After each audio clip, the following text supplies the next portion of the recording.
Hello everyone. तो आज मैं ब्लॉगर के अंदर में ऐसा आपको टेम्पलेट देने वाला हूं जिसको एडसेंस फ्रेंडली होगा और जैसे ही उस टेम्पलेट को लगाओगे तो आपको ऐसा लगेगा कि मेरा वेबसाइट वर्डप्रेस के ऊपर में बना हुआ है और बिल्कुल वर्डप्रेस के तरीके से हर एक फीचर मिल जाएगा, हर एक तरीके से नेविगेशन बार मिल जाएगा, अलग अलग सेक्शन मिल जाएंगे और एडसेंस अप्रूवल भी मिलेगा और वो एडसेंस फ्रेंडली भी होगा।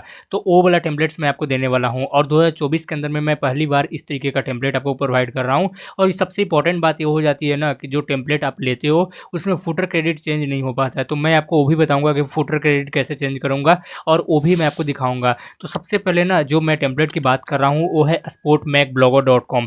अब देखो ये वाला जो टेम्पलेट मैं इसीलिए सजेस्ट कर रहा हूँ क्योंकि सबसे इंपॉर्टेंट हो जाती है कि ब्लॉगर में अगर कोई एक बंदा इस पर काम कर रहा है तो इस पर 100 बंदा भी काम करना शुरू कर देगा सेमी टेम्पलेट पर, सेमी थीम पर।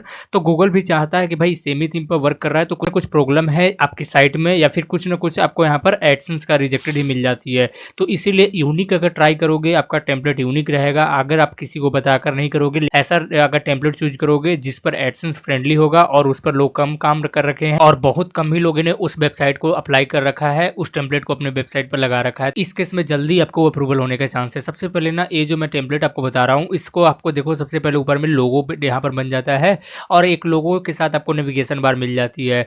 उसके बाद ना आपके पास ऑप्शन है कि अगर नाइट मोड ऑन करना चाहते हो तो नाइट मोड भी ऑन कर सकते हो और नाइट मोड में इस तरीके से ये टेम्पलेट दिखना शुरू हो जाएगा। यदि आप डे मोड ऑन करना चाहते हो तो डे मोड भी ऑन कर सकते हो। उसके बाद ना ऊपर में देखो 3-4 सेक्शन मिल जाएंगे जिसमें जो एक बड़ा कॉलम दिख जाएगा और 2 छोटे छोटे कॉलम दिख जाएंगे और एक मीडियम साइज का कॉलम दिख जाएगा। अब हमें ना कोई भी कैटेगरी बनाते हैं तो कोई भी कैटेगरी बनाने के बाद उस कैटेगरी का जितना भी पोस्ट होता है एक अलग सेक्शन में दिखाना चाहते हैं। तो ज्यादातर टेम्पलेट में ऐसा होता नहीं है, तो इस टेम्पलेट में अलग से एक फीचर दिया, जो बड़ा पेजेज होगा वो अलग दिख जाएगा और बाकी का उस कैटेगरी में अलग अलग पोस्ट छोटे छोटे यहाँ पर कॉलम वाइज दिख जाएंगे। उसके बाद सोशल मीडिया इंपॉर्टेंट होता है एडसेंस अप्रूवल होने के लिए, तो ये भी आपको मिल जाएंगे। उसके बाद जो पॉपुलर पोस्ट है, जो बाकी थीम में भी होता है पॉपुलर पोस्ट, वो भी यहाँ पे मिल जाएगा।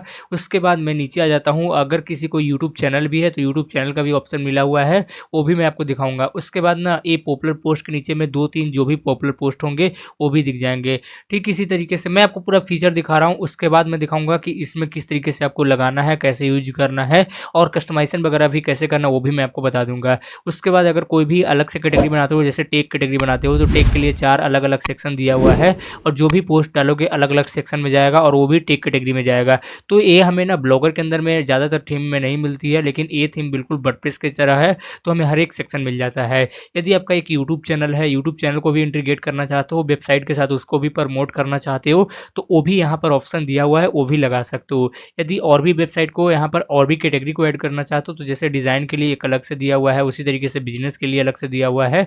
उसके बाद देखो नीचे में हम आते हैं, नीचे में भी देखोगे तो ये जो सेक्शन यहाँ पर दिया हुआ कैटेगरी का सब सेक्शन दिया हुआ है, उसमें भी अलग अलग वही कैटेगरी का पोस्ट दिख जाएगा।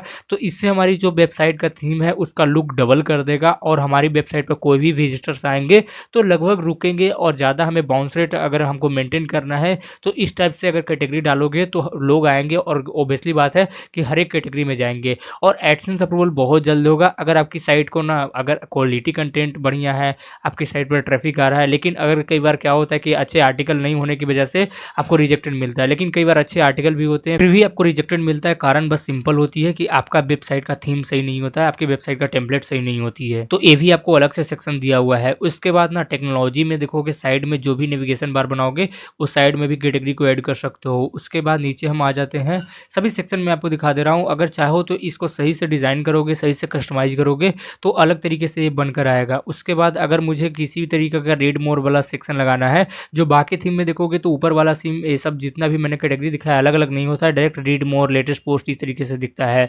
इसमें हमें फेसबुक का जो पेज है वो भी डालने का ऑप्शन मिल जा रहा है। उसके बाद जो लेटेस्ट कमेंट है वो भी दिख जाएंगे, कैटेगरी हमने जितना बनाएंगे वो भी कैटेगरी यहाँ दिख जाएंगे। उसके बाद हम नीचे आ जाते हैं, नीचे आने के बाद वीडियो का सेक्शन यहाँ अलग से मिल जाता है, जो यूट्यूब का वीडियो इंटीग्रेट कर सकते हो। वापिस से यहाँ देखो कैटेगरी इंटीग्रेट कर रखा है टेक्नोलॉजी में, जिसमें 6 पोस्ट दिख जाते हैं।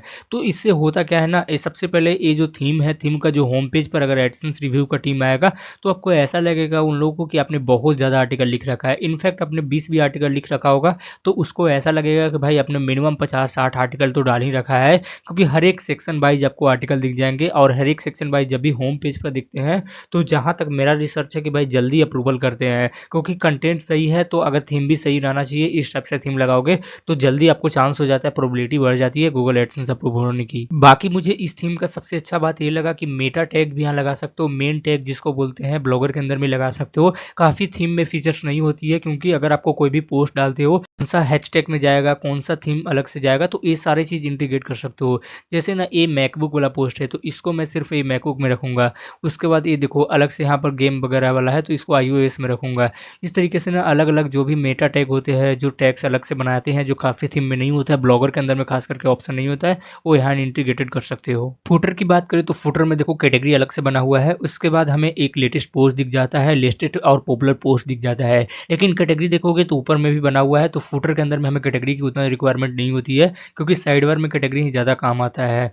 तो फुटर का जो कैटेगरी है इसके जगह पर हम ऑथर पेज डाल सकते हैं, अपने बारे में यहाँ पर ऑथर पेज में लगा सकते हैं, प्रोफाइल डाल सकते हैं, फोटो वगैरह के साथ अटैच कर सकते हैं, क्योंकि ये भी हमें काफ़ी इंपॉर्टेंट होता है एक वेबसाइट को एसईओ बनाने के लिए। उसके बाद यहाँ देखोगे सबसे पहले मेन टैग्स मिल जाते हैं, तो इसको भी जरूरत नहीं होता क्योंकि मेन टैग्स ऊपर में दिया हुआ है, तो ये भी हटा सकते हो। उसके बाद ये वाउटर्स है, तो इसमें अपनी वेबसाइट में क्या क्या पब्लिक करोगे, कौन कौन सी कैटेगरी बनाओगे, कौन सी आर्टिकल डालोगे, यहाँ पर देखो लोगों के साथ वाउटर्स लिख सकते हो जो भी आपको लिखना है। सोशल मीडिया का आइकन लगा सकते हो, बिल्कुल वर्डप्रेस की तरह दिखेगा। उसके बाद नीचे आ जाते हैं, नीचे में देखो हमें इंपॉर्टेंट पेजेस वगैरह लगाने का अलग से सेक्शन दिया हुआ है, और जो सबसे इंपॉर्टेंट हो जाता है ना वो है डिजाइनड बाय टेम्पलीफाई। अब इसको चेंज करने जाओगे तो काफ़ी दिक्कत होगा, लेकिन मैं आपको जो चेंज करके दूंगा, क्योंकि मेरे पास यहाँ पर कोडिंग वगैरह का मेरे पास अच्छे खासे नॉलेज है, तो मैं इसको आसानी से चेंज कर सकता हूँ। कुछ नहीं करना होता है, सिर्फ कोड को चेंज करना होता है, इसका लिंक को हटा देना होता है, देन सीट आपको चेंज हो जाएगा। अब चेंज करके मैं दूंगा, क्योंकि अगर यहाँ से डाउनलोड कर जाओगे तो आपको चेंज नहीं मिलेगा, आपको फिर से आपको कोड वगैरह डालना पड़ेगा तब जाकर चेंज हो जाएगा। लेकिन मैं आपको दूंगा जो चेंज करके दूंगा, तो ये मिलेगा कहाँ से? तो सबसे पहले मेरे टेलीग्राम चैनल पर ज्वाइन कर लेना है, उसका लिंक डिस्क्रिप्शन बॉक्स में मिल जाएगा, वहाँ पर आपको सबसे पहले ज्वाइन कर लेना है। पोर्ट मैक का जो ब्लॉगर थीम है वो मैं वहाँ पर डाल दूंगा। सबसे पहले मैं इसको चेंज कर दूंगा डिजाइनेड बाय को, जहाँ पर अपना नाम लिख दूंगा, आप खुद का नाम डाल देना, सिंपल सा है, मैं वो भी बता दूंगा कैसे करना होता है। उसके बाद जो यहाँ पर क्लिक करेगा तो मेन ही पेज पर जाएगा, होम पेज पर जाएगा। बाय डिफॉल्ट इसको यहाँ पर डिफॉल्ट रख देंगे, हैशटैग डाल देंगे तो कुछ नहीं होगा, सिर्फ क्लिक करेगा तो होम पेज पर जाएगा, नहीं तो आप खुद से यहाँ पर कर सकते हो। उसके बाद अगर इसको मैं परचेज करने जाता हूँ तो मैं दिखा देता हूँ कि परचेज करने के लिए कितना प्राइस ले रहा है ब्लॉगर थीम के ऊपर में। और परचेज करने के लिए ना दो ही यहाँ पर चीज़ें हो जाती है परचेज करने में फ़ायदा होता है। सबसे पहले एक अपडेट मिल जाएगा, उसके बाद आपको जो यहाँ पर फुटर मैंने दिखाया, फुटर आपको चेंज मिलेगा, फुटर आप इसको चेंज भी कर सकते हो। लेकिन फ्री वर्जन में ऐसा कुछ नहीं होता है, फ्री वर्जन में आपको चेंज करना पड़ेगा, जाकर अगर कोडिंग से चेंज कर दोगे तभी चेंज हो पाएगा, लेकिन अपडेट आपको नहीं मिलेगी। तो हमें अपडेट की क्या रिक्वायरमेंट है, हमें तो सिर्फ अप्रूवल चाहिए। उसके बाद अगर आपको कुछ बजट हो जाती है, कुछ अर्निंग करने लगोगे, तो खुद से आप इसको परचेज के साथ जा सकते हो और अपडेट भी कर सकते हो। अगर मैं प्राइस की बात करूँ तो $12.96 है, लगभग यहाँ पर $13 है, और यहाँ देखोगे 1000 रुपया है। तो भाई इतना मुझे जरूरत ही नहीं है, क्योंकि मैं चाहता हूँ कि सिंपल रहे, और जब भी मेरा रिक्वायरमेंट हो ही रही है, मेरा काम पूरा हो ही रहा है, तो भाई मुझे यहाँ पर खर्च करने की जरूरत ही नहीं होती है। बाकी ये सब जैसे न्यूज का जो स्टिकी चल रहा है, ये सब सारा चीज चलेगा, और बाकी हर चीज वर्क करेगा। आई होप आप लोग को वीडियो पसंद है, वीडियो को लाइक करो, चैनल पर चैनल सब्सक्राइब करो। यदि आप चाहते हो कि इसको कस्टमाइजेशन कैसे करते हैं, इसको कैसे वेबसाइट पर लगाते हैं, कैसे इसको हर एक चीज़ को चेंज कर सकते हैं, तो वो मुझे कमेंट में बता सकते हो, मैं आपको वीडियो बना दूंगा, क्योंकि मुझे यहाँ पर थोड़ा सा ज़्यादा कमेंट आएगी तो मैं डेफिनेटली आप लोगों को बता दूंगा। मिलते हैं नेक्स्ट वीडियो में, वीडियो देखने के लिए बहुत बहुत धन्यवाद।